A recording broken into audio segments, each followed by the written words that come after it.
Yo, what's up mga Lodi? Magandang araw, magandang umaga sa ating lahat.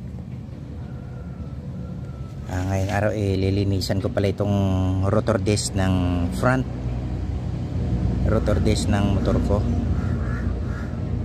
Bigyan ko kayo ng idea mga Lodi kung ano ang purpose ng mga butas-butas na mga ito, mga yan sa rotor disc natin.